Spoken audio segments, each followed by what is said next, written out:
Welcome back, everyone. I'm Dan Liebenson, and I'm here with B'nai Lepi for this week's episode of the Oral Talmud. Hey, B'nai. Hey Dan, how are you? I'm good. So we just passed Shavuot, and actually, I wanted to start with that. We're gonna go right into this next text that's part of our looking at what we were looking at last week, which is kind of the well, wait, this is what I want to talk about. It's kind of like we're taking it as like here's a principle that the Talmud is laying down about how to the wisdom of the common person and how potentially serious they took that and how potentially seriously we can take that. What I'm thinking about a little bit in terms of the connection to Shavuot is that we were talking on Shavuot. You and I did a session, and we're sort of talking about this idea of sort of expanding the myth of Sinai, and we talked about that on the show of the Oral Talmud.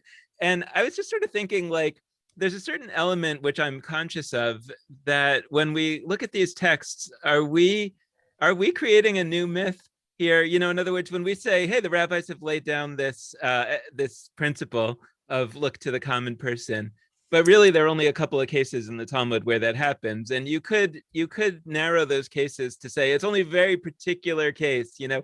But I think that you and I mean, I'll speak for myself, but I think that you and I both honestly have this feeling like this is what the rabbis intended. So it's not an untruth, and yet I'm also profoundly conscious that there's a good chance that they didn't, and it's a story that I'm telling, and I feel that I'm in a tradition of storytelling, but there's still something there that I'm trying to tease out. Yeah, but you know, I think myths are reshaped. Okay, so we were talking about the myth of Sinai, but what you're raising is the fact that the way we tell the Jewish story and which aspects we raise up or push down is a kind of broader myth. And I think that is redone in every generation or at every moment of, enormous change. And I think that's why we're still here, because we've been really good at that. And we've accepted that as a very traditional thing to do. And I think one of my questions is, how much do we let on that that's what we're doing? Or how much do we say, this is what the tradition says? One of the things I've sort of fought about with colleagues, on a different end of the spectrum, is that they act as, or they tell their story as if it's always been this way. And I object to that, because I think you need to make transparent the fact that it's okay to tell a different story, and the story they're telling is a story that they want to tell. On the other hand, you've inspired me to listen to Sapiens, Harari, right? So I'm listening to the book on tape, and one of the things he says is, one of the essential elements of inculcating a new myth is that you act as if you believe it, that this is it, that you don't let on that this is a new story, this is it. So I'm kind of torn about how much to tell the story of the story making and how much to just tell a new story. But there's no question in my mind that retelling, reshaping the contours of the Jewish story is what you do. That's the most Jewish thing of all of Jewish things.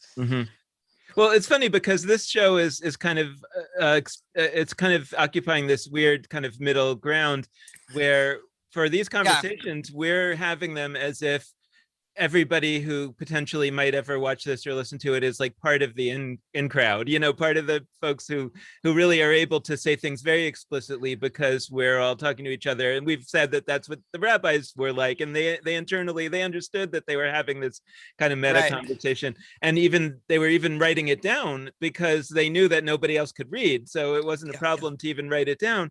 And we're sort of doing that too. And at the same time, I think we also are thinking about what you're talking about, which is like that there's something where you kind of have to talk as if you really believe it. But I feel like the middle ground is maybe you actually do really believe it, but you also know that it might not be. And I think I might have told you this story once, or I might have told it on the show, but like I translated Yochi Brandis's novels, and she's an Israeli novelist who's written about the Bible and about the Talmud.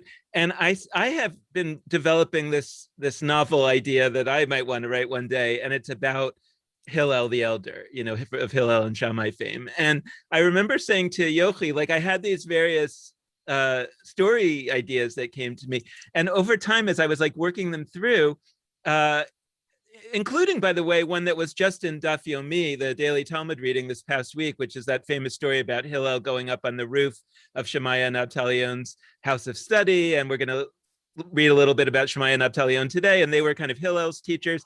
And, supposedly he was up there because he was so poor and he couldn't afford to pay the amount of money to get in. So he's listening. The gates. Yeah, and he had to listen through the skylight, and then it snowed, and he basically passed out in the snow, and they rescued him.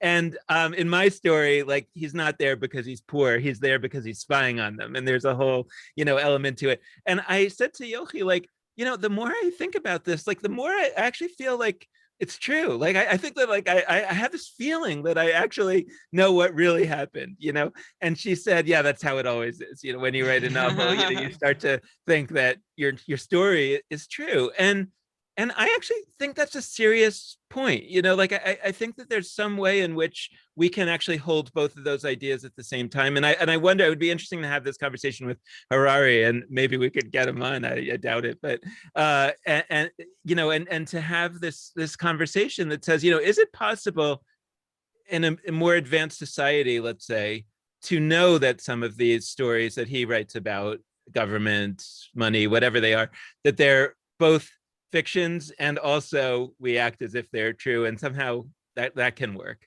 Yeah. Yeah,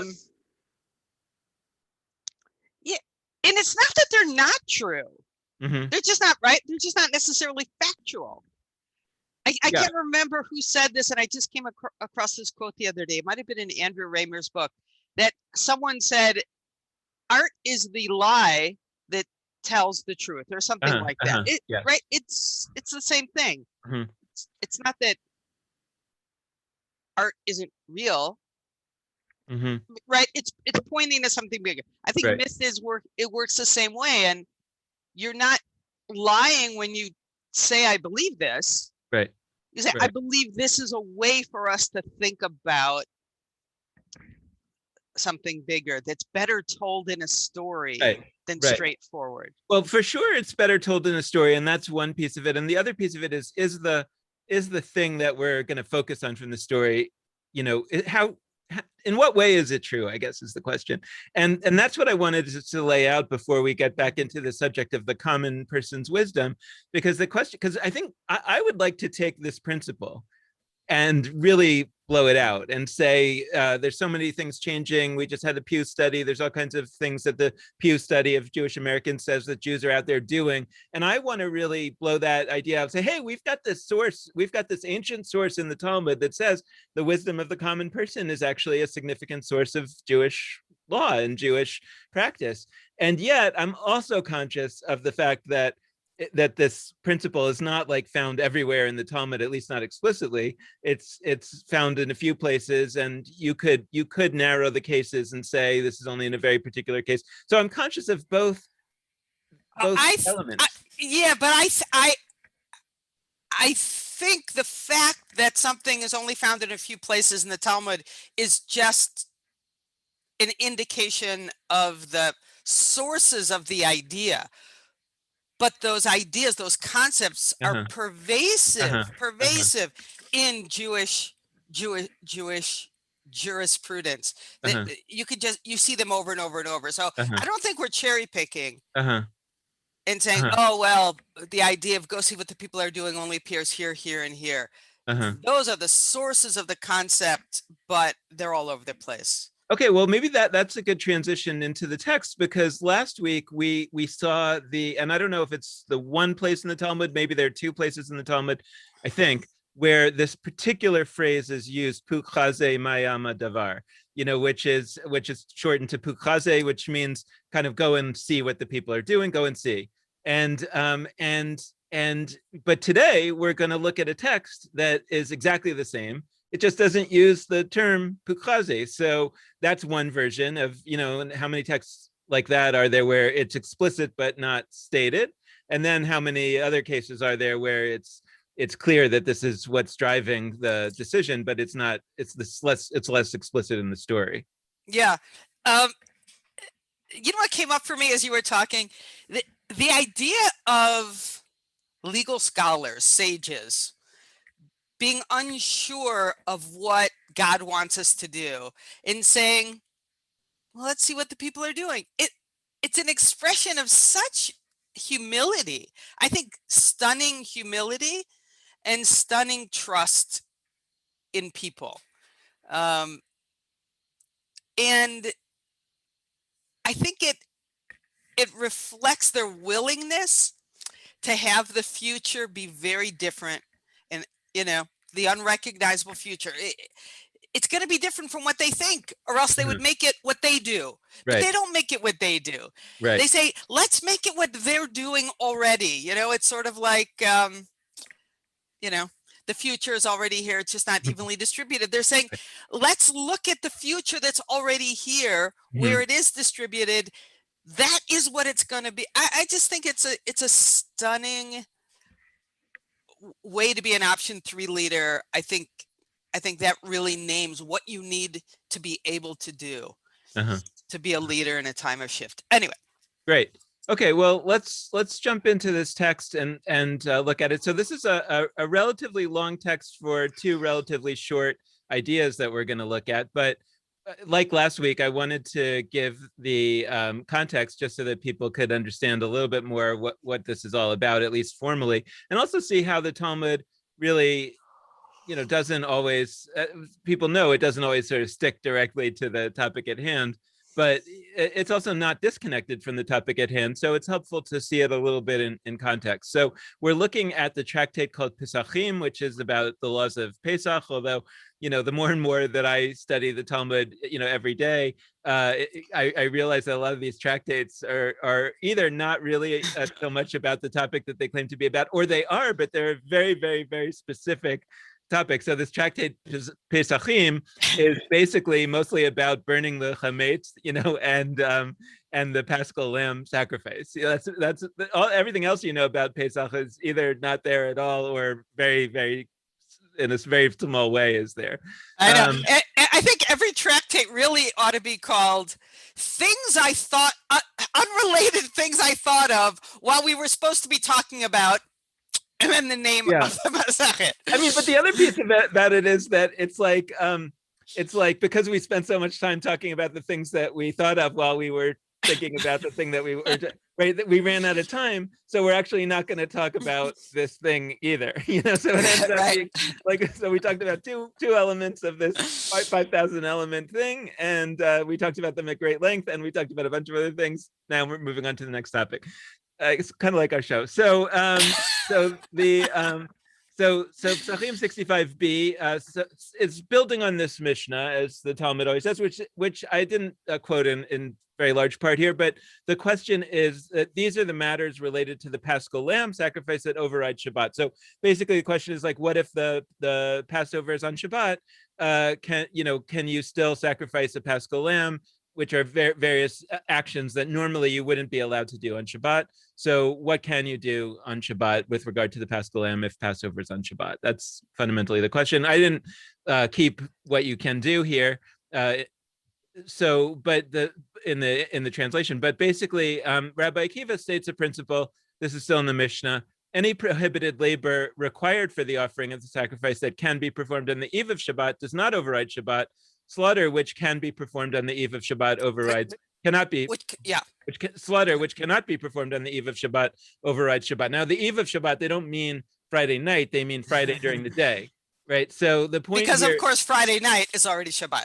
Shabbat, right? So the point here is that basically, like, you have to prepare everything that you can prepare on Friday for the sacrifice, but since you have to make the sacrifice actually on the day of Passover, which by definition here is Shabbat, you can sacrifice the animal on Shabbat. You can burn the animal or cook the animal, whatever, things that you normally wouldn't be able to do on Shabbat. You can do those things on Shabbat, but you can't like bring all of your dishes to the temple. Right, the things that you could do in advance, you should do in advance. That's the fundamental idea here. So Great. I love this. By the way, I'm so excited that you're teaching me through this text, because it's a famous text. I've heard it by ear, but never learned it inside. So I'm excited. Okay. So I mean, we're not doing a lot of the details here, but we're sort of jumping around within this text. But this is the basic idea. And so then the Gemara comes along, the Talmud, and it just starts to tell us a story. And this is actually, I'm just noting now, this is not the main story. This is the prelude to the main story, what we're about to, but it's still kind of a good story. And so partly I wanted to keep it here because it's relevant to the later story, but also because it's a good story about a character that we know and love. So the sages taught a Braita. So there was a story contemporaneous with the Mishnah, right, an earlier story with regard to the to this situation, the Passover when it occurs on Shabbat, and it says that the law was forgotten by the sons of Betera, who were people in charge at that time. And one time, the 14th of Nisan, that's Passover Eve, occurred on Shabbat, and they forgot and did not know whether the Paschal lamb overrides Shabbat or not. So they didn't know. This is not even about the preparations yet at this point. This is like they didn't even know what are you supposed to do if Passover is on Shabbat? Can we even do the Passover lamb sacrifice at all? And they said, is there anybody who knows whether the Paschal lamb overrides Shabbat or not? There's a story that this is making me think of. There's some story where now I'm completely blanking on it, where they ask if somebody knows something and that person like becomes the king or something like that. I don't even know if it's a Jewish story, but I feel like this is a known story structure, right? Like nobody knows. Is there somebody out there who has this knowledge, right? I don't know. I'm thinking Rumpelstiltskin, but I don't think it's quite Rumpelstiltskin. But it's not the Gordian knot. No, I don't think so. But maybe it is. I mean, maybe it's like Excalibur. It's this idea of like there's somebody who can do something. We need something desperately. Our leaders can't do it. Some kid is going to come along who can do it. In the case of Excalibur, Arthur being able to get it out, or right, whatever it might be. Right. I feel like there's a better story that this is like that I can't quite put my finger on. So they said, is there a person who knows? Wait a minute. Are you thinking of the gem and the flaw? I don't know. I don't think I know that one. The king has this gorgeous gem, and it has a flaw in it, like a crack. And he says that the craftsperson who can fix the flaw and restore my gem will be rewarded somehow. And no one can fix the flaw. And then one, uneducated, poor craftsman comes along and carves a flower. I don't know if I'm getting it right. Carves a flower at the top of the flaw and a little leaf and makes it, the stem of a gorgeous flower, and the king, whatever. Anyway, okay. Anyway, so they basically put the word out. Is there anybody who can tell us what the law is? And they said to them, someone told them, there's a certain man who came from Babylonia, and Hillel the Babylonian is his name. So this is the person who we later come to know as Hillel the Elder, when he was younger. And at one point, he served the two eminent scholars of the generation, Shemaiah and Avtalion. So they were the top scholars in the generation before Hillel and Shammai. And so Hillel is the student of Shemaiah and Avtalion. And he certainly knows whether the Paschal lamb overrides Shabbat or not. So the sons of Betera sent messengers who called for him. They said to him, do you know whether the Paschal lamb overrides Shabbat or not? He said to them, have we but one Paschal lamb during the year that overrides Shabbat? Do we not have many more than 200 Paschal lambs during the year that overrides Shabbat? So what he's saying here is that we make a sacrifice every Shabbat. That's this, but the priests do, right? That there's a daily sacrifice. There's a Shabbat sacrifice. Like there's this we don't think of this now because we think you're not allowed to light fires on Shabbat, or you're not, but the priests were making sacrifices on Shabbat. So he's saying, functionally, the only difference between the Paschal lamb sacrifice and the and the every week sacrifice is that everybody's supposed to do it, or right, but as and not just the priest. But basically, we know the answer to this. If it's commanded, then you can do it on Shabbat, right? That's how I read this, at least. I mean, I think that's. So they said to him, "From where do you know this?" He said to them, "Its appointed time is stated with regard to the Paschal lamb, and its appointed time is stated with regard to the daily offering." So in the Torah, they use the same phrase, "Its appointed time," for both the idea that you have to bring an offering to God every day, including Shabbat, and also they say the Paschal lamb should be brought in its appointed time. So that just means that you bring it on the day, no matter what. This is, by the way, this conversation is so classic Hillel. And he's so creative with his analogies and learning one thing from something else that seems unrelated. This idea that this phrase "its appointed time" is taught with respect to X and with Y. That's called the Gezei Reshava. He makes that a principle of interpretation. It's very Hillel. And from your book, from the Orchard, and the description of Hillel there, you could just feel, I don't know which from which, but I'm feeling the resonance from the Orchard's portrayal of Hillel as such an out of the box kind of creative thinker. And this so feels like that. Okay. Right. So then he goes on to explain basically what I just did. Just as its appointed time, which is stated with regard to the daily offering, indicates that it overrides Shabbat, so too its appointed time stated with regard to the Paschal lamb indicates that it overrides Shabbat. And furthermore, it's an a fortiori inference. This is called kal vachomer. If the daily offering, the neglect of which is not punishable by karet, overrides Shabbat, is it not right that the Paschal lamb, the neglect of which is punishable by karet, should override Shabbat? So karet is kind of like a version of the death penalty imposed by God, and you don't get this death penalty by failing to bring the daily offering, but you do get it for failing. And nevertheless, that daily offering is done in Shabbat. It does override Shabbat. Right, but you do get the death penalty would be imposed again by God. And this is not where people are supposed to kill you. That if you don't bring the Paschal lamb, so of course it must override Shabbat as well. Right. So if you override Shabbat for a minor thing, for sure you should override Shabbat for something that is so much bigger. Okay. Cool. Okay, so now this is a good part of the story. I enjoy this part of the story. After Hillel brought these proofs, they immediately seated him at the head and appointed him Nasi over them. Nasi is the top guy.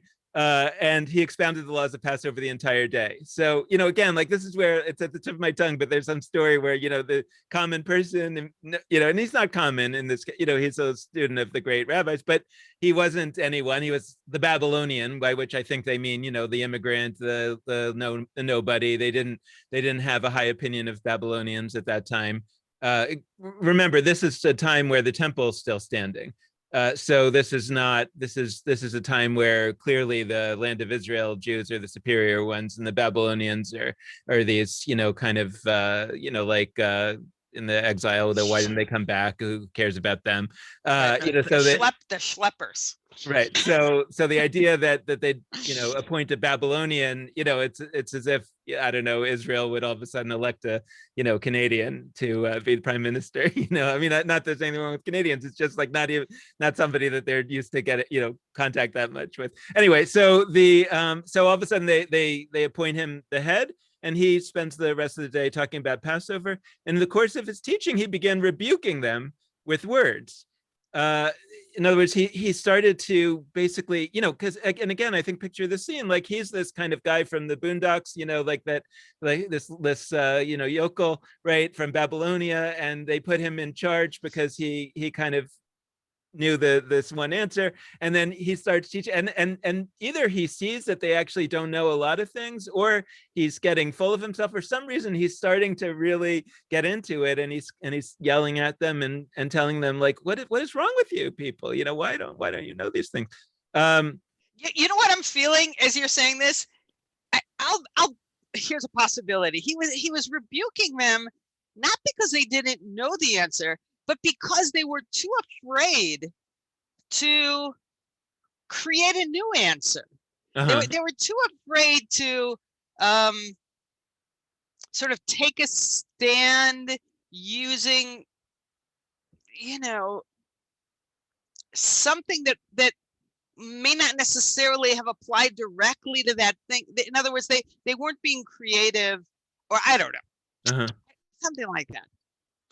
Well, and he says, what caused this to happen to you? That I should come up to from Babylonia and become Nasi over you? Right? Meaning he's saying, like, what is happened? Like, how the great have fallen? What is going on here? He's like, I'm happy to be the head guy, but I mean, like, what is wrong with you that you didn't have anybody here that could do it? It's like, what has happened here?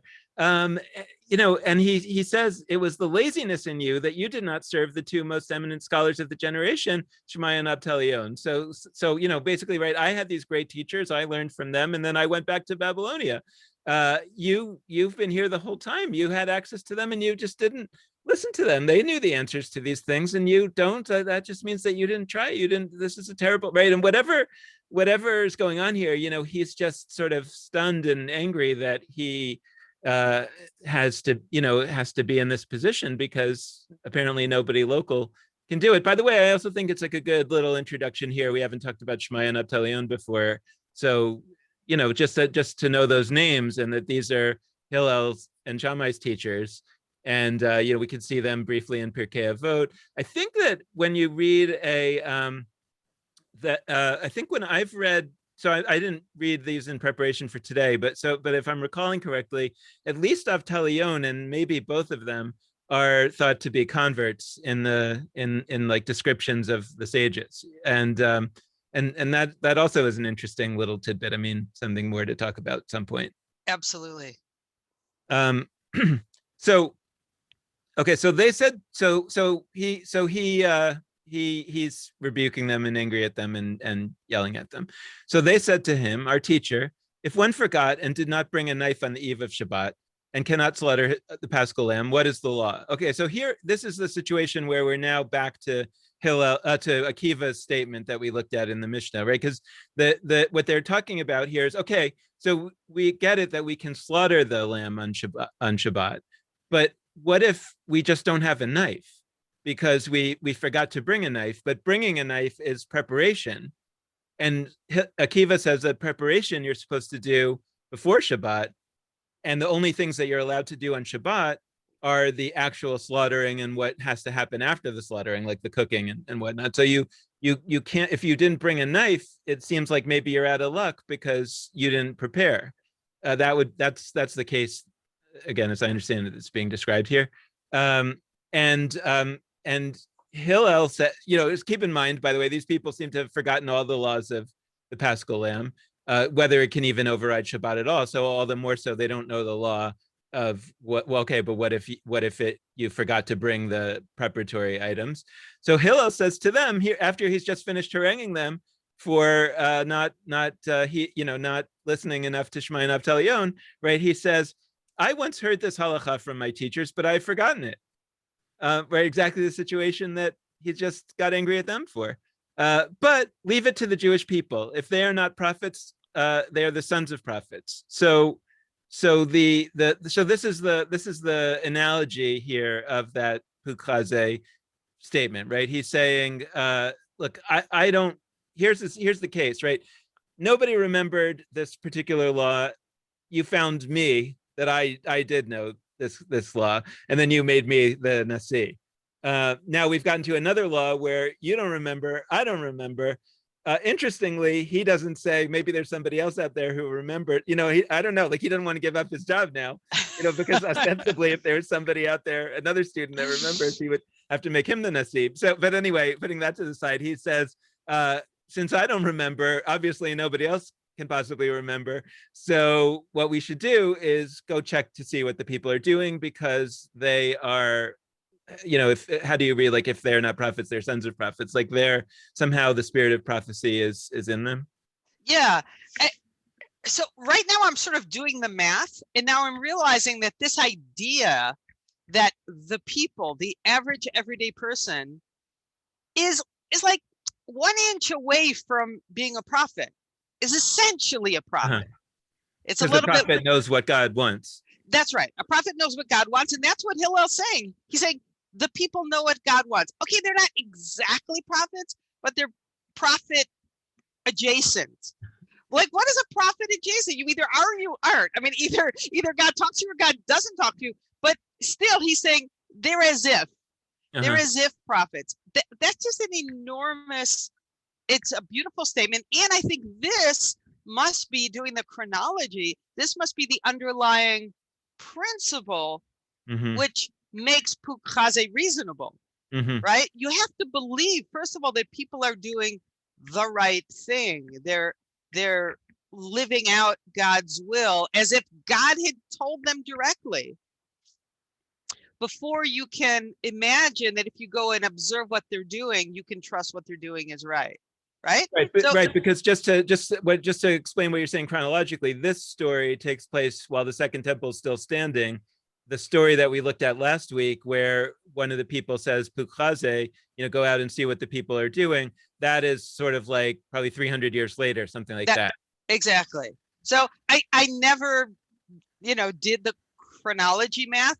And now I see that this idea, if they're not prophets, they're children of prophets. That's the ground on which Pukhaze stands. That's interesting. Yeah. Well, and this idea that it's interesting because the more famous line is Pukhaze, but in a sense, the more powerful line is that they're sons of children of prophets. So in a sense, like, maybe that's even more dangerous. That there's a way in which that line has been suppressed.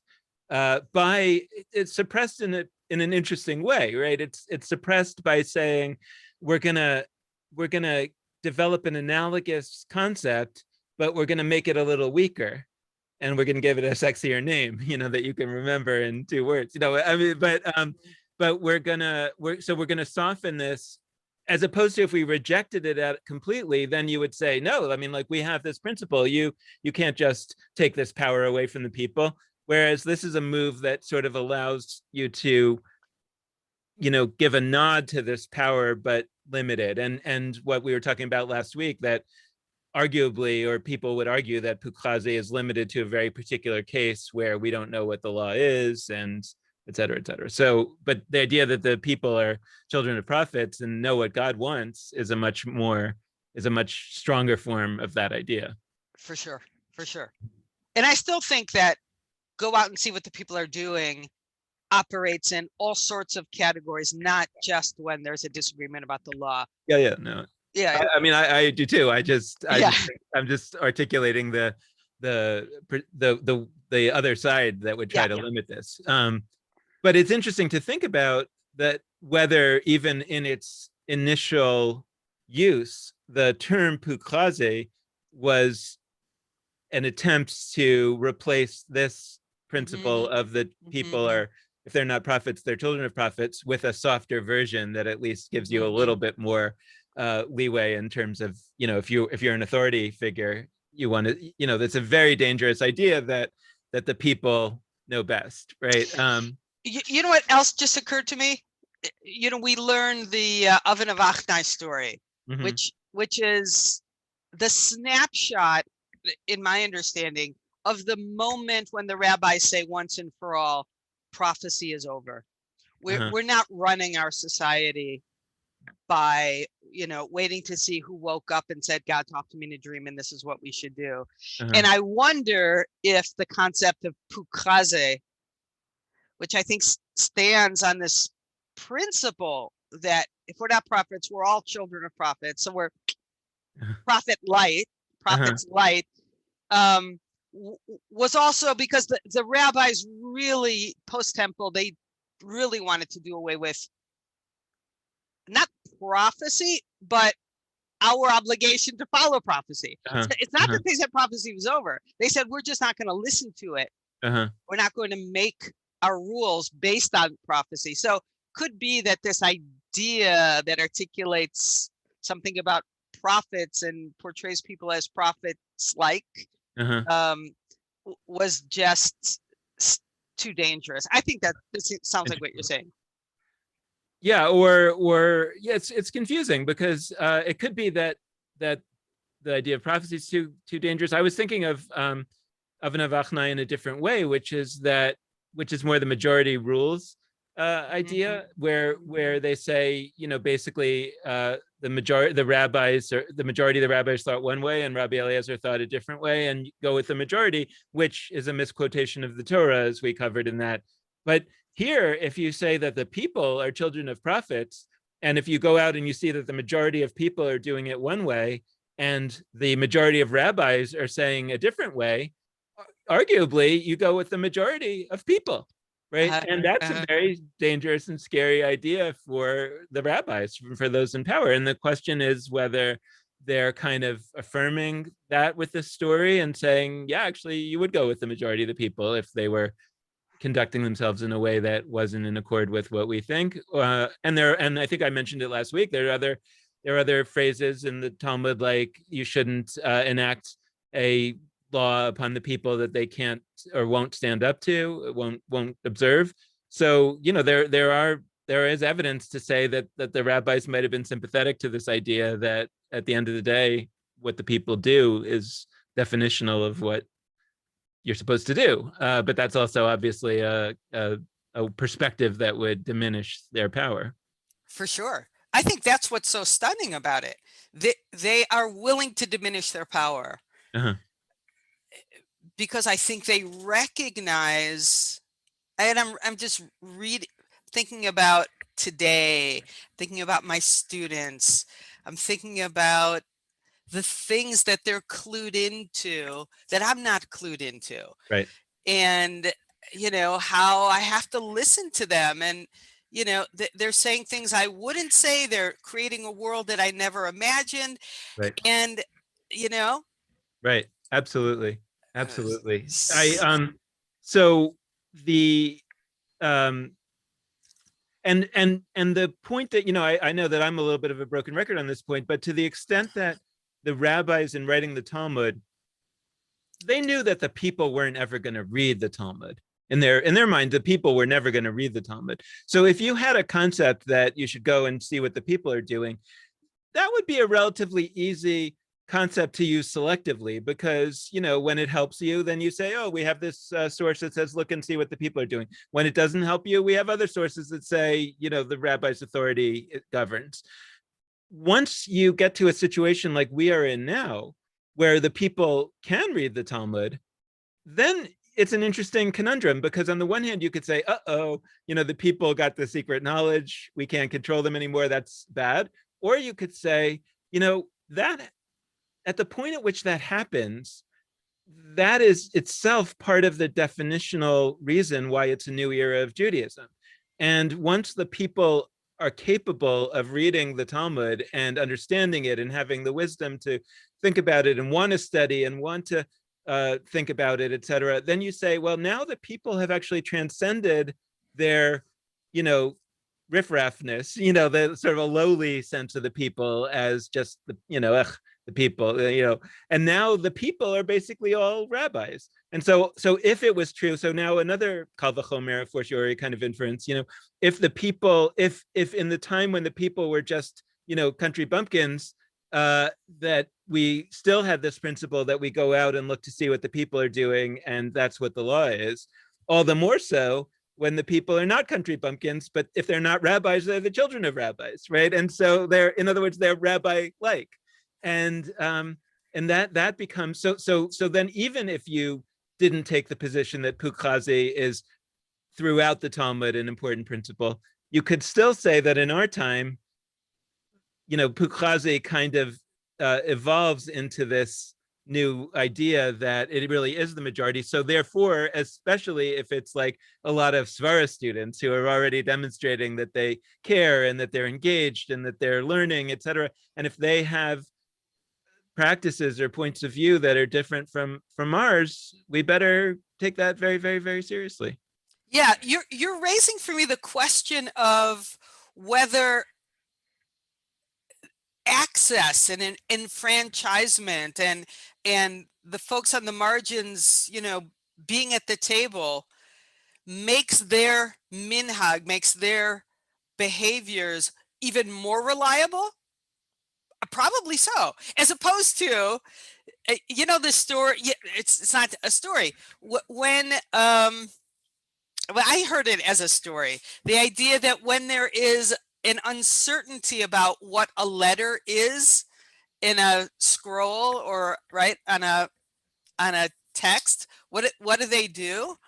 They ask a child who can't understand the text, but knows their aleph bet what the letter is, because this child isn't going to be, you know, influenced by the meaning, but only about the actual shape of the imperfect letter, whatever. So is that sort of ignorant person the most reliable person? Are the people who don't have access more reliable because, or are the people who kind of are in the game and know the rules of the game and are really stakeholders in some deeper way and feel that they've been trusted and get, I don't know. Yeah. Maybe their minhag is even more reliable. Yeah. Yeah. Well, I just to put that more starkly, I think that there's an interesting question when you look at a concept like Pukaze or the people are children of prophets, and you apply it to today. There are at least two possibilities, right? One is to say the people of today are acting in a certain way, and they're still children of prophets, and they're still right, and we should look to what they're doing and treat it as the almost that wisdom of the common person, that wisdom of the less educated person, and just say like, yeah, they don't have to be making a claim that they're any kind of Jewish scholar. That's not the point here. The point here is that somehow there is some kind of wisdom of a child, or they're less educated, whatever it might be, right? That's one version. Another version is to say that the people have kind of transcended their peopleness, the common peopleness, that they're actually, again, instead of saying they're children of prophets, say they're children of rabbis. They're like rabbis, and so it's not just like the common sense, or again, I feel like there's some like sort of damning with faint praise kind of, the wisdom of the ignorant, whatever. It's not that at all. It's actually that they're so the opposite of ignorant, that we have to take them very seriously now, almost as rabbis.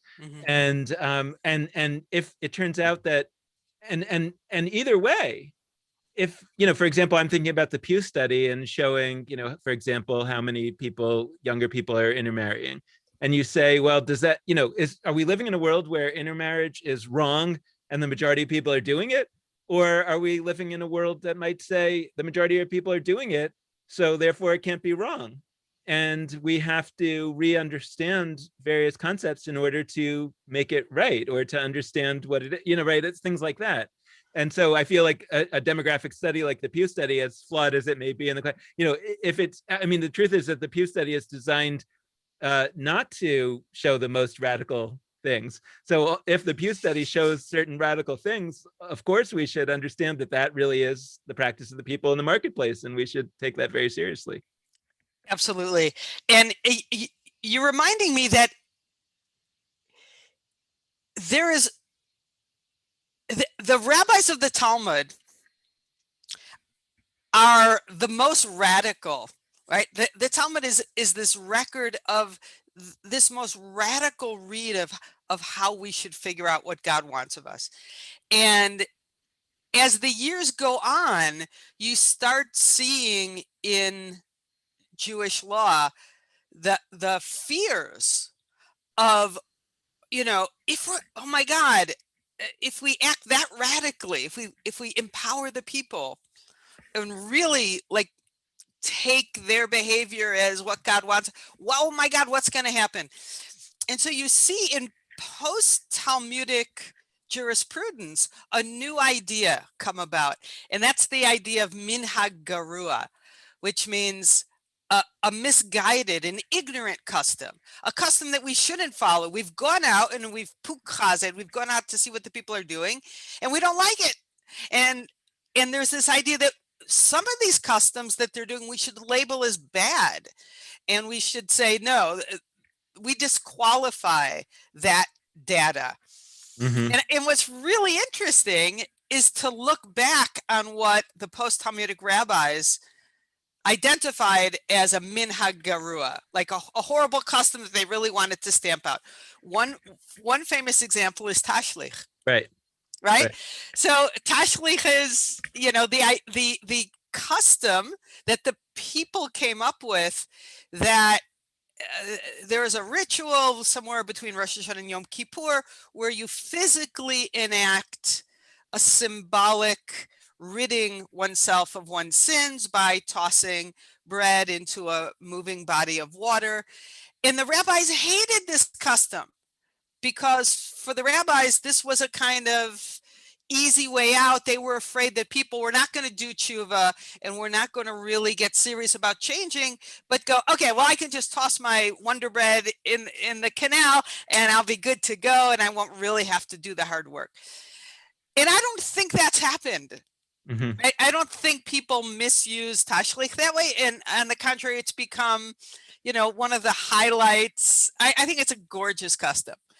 Another famous, and just it's a great, and just to complete the thought, it's a great custom that turned into basically people think it's the law, or it's what we do, and it is what we do now. And absolutely, and the rabbis resisted it, and it was a case where actually they could have said, "Oh, Puklaze, let's see what people are doing. Oh, they're doing this tashlich thing. Let's accept that." That's actually what it seems the Talmud is telling them to do.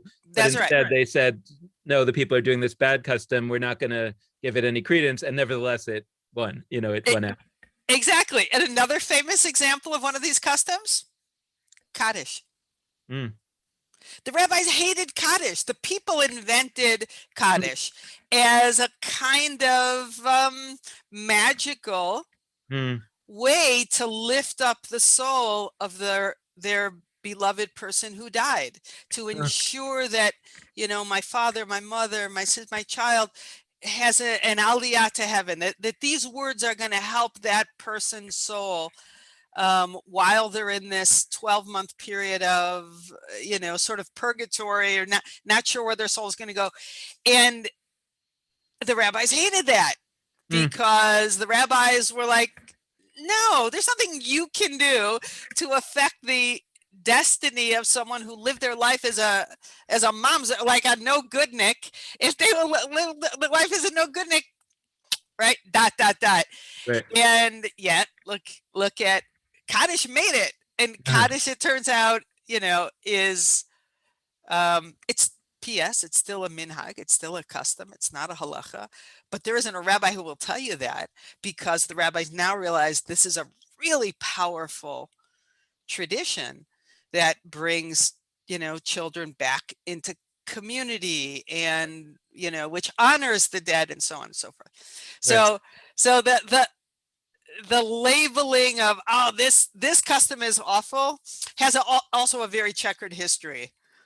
It's interesting because I also felt like, for me, a year ago when COVID started, where I knew that the conservative movement wasn't going to be able to hold the line on not having Zoom services was or not having it, quote, count as a minyan, was because I knew there was no way that the people would accept that they can't say Kaddish for a year. And they just wouldn't get it. They just would say, "What are you talking about? Like, this is not, I didn't know there were any rules. Like, this is for me. This is, right. I have to say this to more. You're telling me I can't say Kaddish," and that was not going to fly. And sure enough, I don't think that there are too many synagogues that don't say the Kaddish on Zoom, right. Even though technically you're not, it's not a minyan because they're not there in person. Right.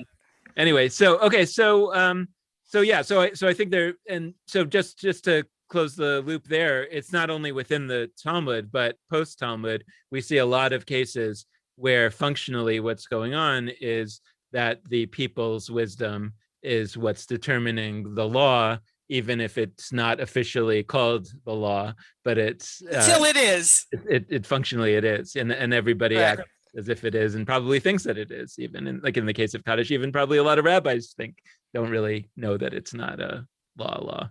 Absolutely. Okay, so let's look at the rest of this case. Just to finish the case. The next day, which was Shabbat, and this person forgot their knife. So what did they do? One whose paschal offering was a lamb took the knife and stuck it in its wool. So basically, you just put the knife in the wool of the lamb so that the lamb would carry it to the temple, which is kind of there's something kind of morbid about that, that you're carrying the knife that's about to slaughter you, but that's another. And if the case was a goat, which doesn't have wool, that you would stick the knife between its horns. And so this was a way of getting the knife there, even if you forgot to bring it. And Hillel saw this incident and remembered the halacha that he once learned. He said, oh yeah, this is just like the thing last week. And not only is it the wisdom of the people, but actually, as soon as I see this, like, oh yes, I actually remember that I did hear exactly this from the mouth of Shmaya Naftalion. This is exactly what you're supposed to do if you forgot the knife. So is it possible that he didn't really? Yeah, that's what I think. Yeah. It's like, that's a good idea. Oh yeah, that's what my teacher taught me. Yep. So then it just goes on a little bit to question this case, and then we get a little bit of an extra little piece here. So the Gemara says, even driving a laden animal in an unusual manner is problematic. This is what they're doing here. It seems problematic. The Gemara is saying, granted, there's no prohibition in Torah law, but there is a rabbinic prohibition. In other words, you're not supposed to actually do this. To have an animal carrying, an animal's not supposed to be carrying on Shabbat. Even if it's not the way that they're usually, a lot of times you can get away with doing something on Shabbat that you're not supposed to do if you do it in an unusual manner. Like sometimes you'll see people turning on a light with their elbow or something like that, or with a child's finger. There are all kinds of little workarounds. They may not actually be kosher, but people do various things. And that's like this idea that if you do something in an unusual manner, you can do it. And that actually is in the Talmud. There certainly are instances where you can do that. So they're basically saying, so we're going to do that, but like it's not usual. It's not the usual way that a sheep or a goat would carry a knife, to have it between their horns or in their fur, in their wool. So you could do that. And the Talmud's saying, but actually you're not supposed to do that. It's not a Torah violation, but it's still a rabbinic violation. We don't actually have a carve out for animals carrying. And so this is what the sons of Betera asked Hillel. If there's an act that is permitted by Torah law and a rabbinic decree stands before it and doesn't allow it, what is the law with regard to uprooting the rabbinic decree in an unusual manner in a situation in order to fulfill a mitzvah? So they're saying, is there a particular exception to that rule if you're doing a mitzvah, which in this case is bringing the paschal sacrifice? So normally you're not allowed to let an animal carry carry anything in an unusual way on Shabbat, even though that's only a rabbinic prohibition. But maybe there's an exception if you're doing a mitzvah. And Hillel says, I once heard this halacha, but I've forgotten it. But leave it to the Jewish people and rely on them to come up with a solution, because if they're not prophets, they're sons of prophets. So same idea. And then they they look at that, but then with what they say about this incident is, but why did Hillel not know the law in these cases? Because it seemed like he was listening to Shmaya Naftalion, right? And this is where Rav Yehuda says that Rav says, anyone who acts haughtily, if he is a Torah scholar, his wisdom departs from him. And if he is a prophecy, his prophecy departs from him. If he is a Torah scholar, his wisdom departs from him, as is learned from Hillel. For the master said in this Breita, Hillel began to rebuke them with words. And because he acted haughtily, he ended up saying to them, I once learned this halacha, but I've forgotten it. And then there's a whole thing about like other kinds of people that get like a similar kind of punishment, or, that it's basically, the idea is that if you act haughtily and you're a scholar, you're going to forget your scholarship. If you act haughtily and you're a prophet, you're going to forget you're going to be unsuccessful as a prophet, etc. So this whole narrative is really a story about humility, or a story about Well, what I think is interesting is the sort of balance, balance. In other words, that first we're reading the story and we think it's just about the wisdom of the common person, right? And there's a whole set of principles here that the common people can be trusted and they're children of prophets, etc. But then it turns out that there's another side of it, which is that it's not intention, it's resonant. It actually pushes it farther, right? Which is it says that if you're a leader or a scholar and you lord it over the people, you conduct yourself I would read it in modern language as like egotistically, that you are going to end up being embarrassed, making a mistake, forgetting something, you say, how dare you forget, and in the next sentence you forgot, right? I mean, that's what, at least in the storytelling, it's the very next sentence in the story he forgets after he's just been haranguing them.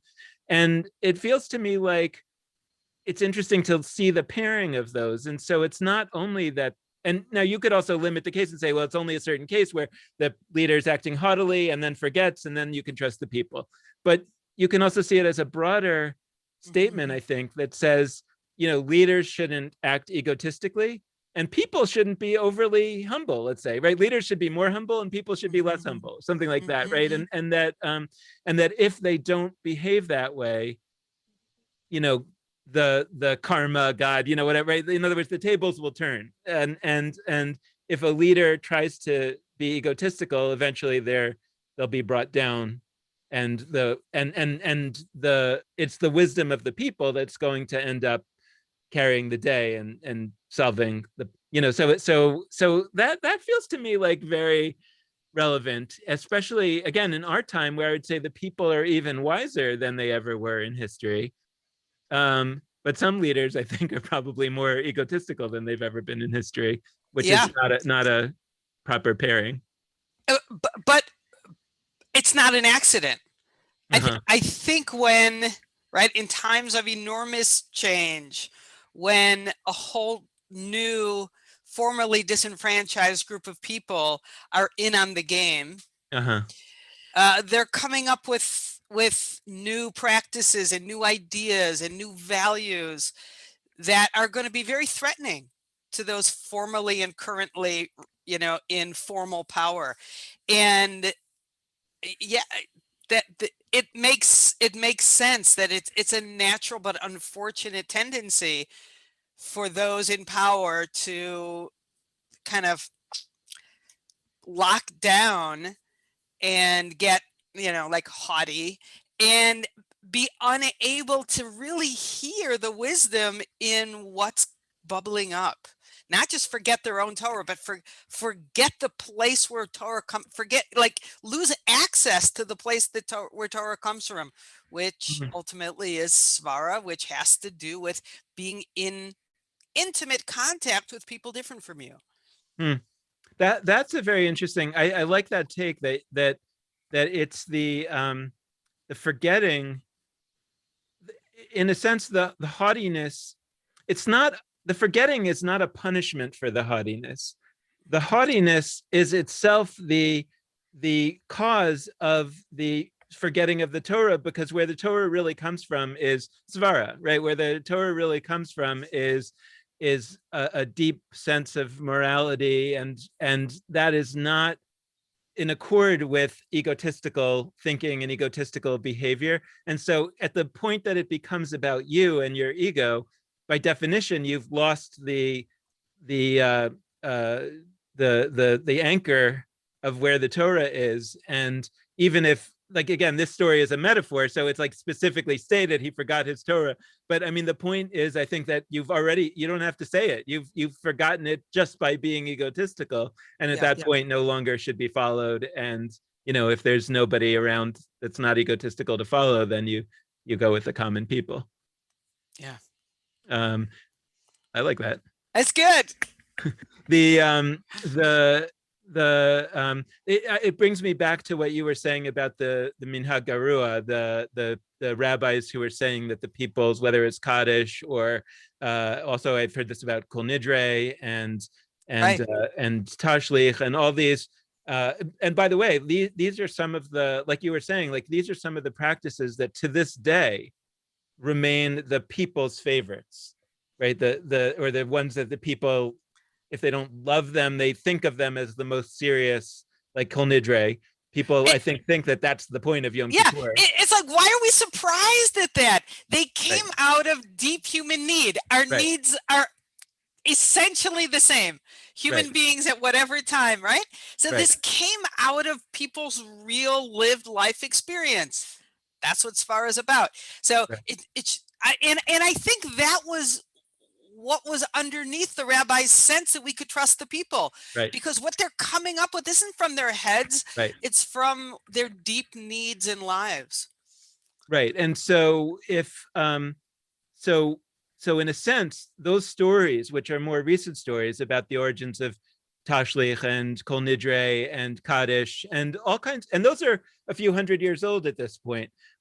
What are the stories that we can tell about things today? Maybe it's same-sex marriage, maybe it's intermarriage, maybe it's all kinds of practices today that have not yet been around long enough, I think, that people have put them into the category of Jewish practices, as opposed to seeing them still as a little bit of a rebellion against Jewish practices, or something like that.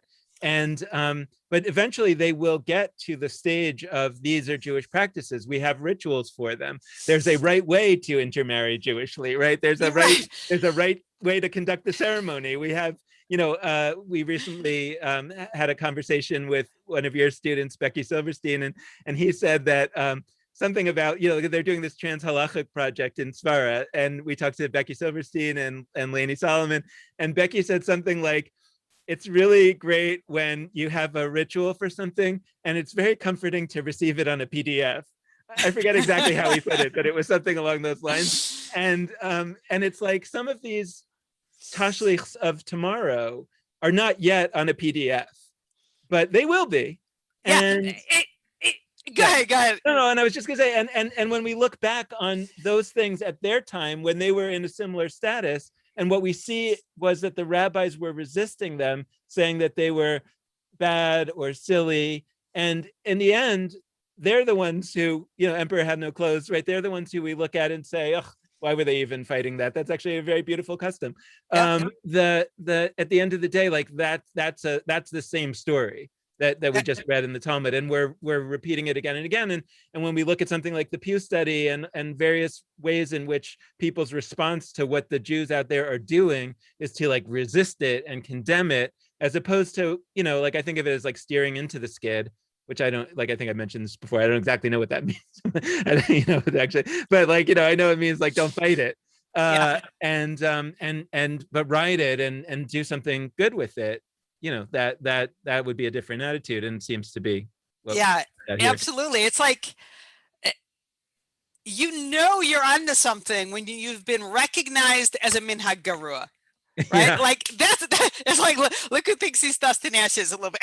It's like then right, when you're noticed enough and there's enough, there are enough people doing this minhag garua, then okay, then you can go, this might just make it, we might just be onto something. I feel like we should close today's episode with a blessing for minhag garua. Yeah, I love that. All right, well, we'll have to send that out for somebody to develop. Actually, by the way, I think that's the story that I was thinking of, that there's a story, and it's in the Orchard, actually, that there was a story of where it's like a bad version, but they wanted to make a blessing in the Shemona Esrei in the Amida prayer, against the heretics. And Rabban Gamliel says, is there anyone here who can tell me a blessing against the heretics? And one of the rabbis says, oh, I remember one. Anyway, okay, so B'nai, we'll see you here same time next week. Great, that was fun. Thanks, Dan. See you soon. Bye. Bye.